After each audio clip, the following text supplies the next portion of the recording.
Did you see Blinken's pathetic testimony to Congress this week? It was an absolute disgrace. Still, no accountability, no plan for getting out the Americans and allies they left behind enemy lines. Still, because of the utterly feckless and morally bankrupt response of the Biden regime, the only hope for those stranded is with all those people outside our government working to get people out. And here's one of them. You saw her last week, Jen Wilson of Project Dynamo, who continues to work to get Americans and our allies out of Afghanistan. Jen, look, they keep, every time this comes up, they keep saying, yeah, we're doing all we can, the State Department, I mean, is that your experience and of those who you're working with, that they're doing all they can to get people out?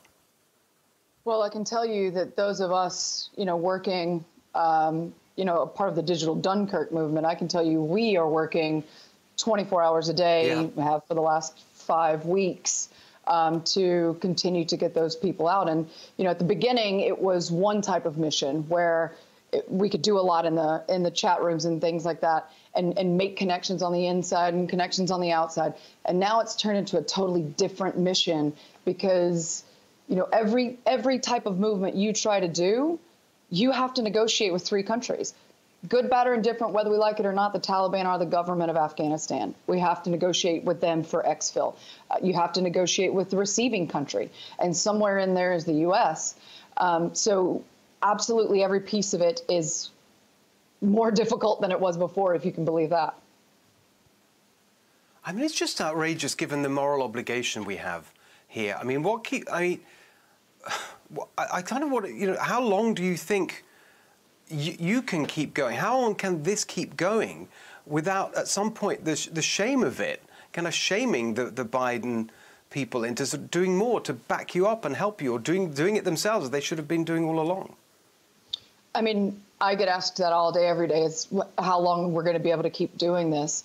And the answer, Brian and I keep giving is until the mission's done. I mean, I can't fathom. I think what the American people don't realize is this could literally happen to us, U.S. passport holders, at any time, anywhere else in the world.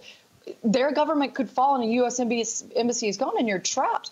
Do you want us getting bored with trying to get you?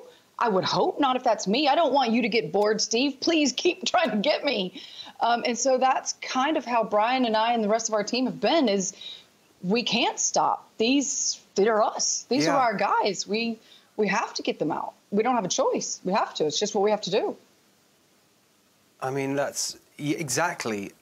How can people support you? I mean, we had a really powerful reaction to what you had to say last week, and I know you've been, like getting the message out. What can people do watching who really admire what you're doing and want to do their part and help in some way? Well, I think if you're a shepherd and you're moving people and you need them to be moved and you haven't been able to, go to projectdynamo.org and drop them into our group evacuation form. If you are the donating type, planes and automobiles and fuel and pilots all cost money. But I mean, very honestly, what we need outside of the finance piece is I really need someone in a position of power to allow us to start moving family members of Americans, green card holders, and SIV approved, because I don't know how many more conversations I can have with a father who holds a U.S. passport, but his children don't, and have to hear him cry on the phone that I can't. Jen, how am I going to leave my kids? Do you know what happened to my daughter? I can't leave them, but right now I can't take them if they don't have their own documents. Or with I have one family, I have 3 children. Father is an American citizen in the United States right now in Virginia. Mother is a green card holder, disabled, and I can't move them because the kids don't have their own American passport, they have an Afghan passport, and the mother has a green card, and I can't move them right now because they don't have the right documents.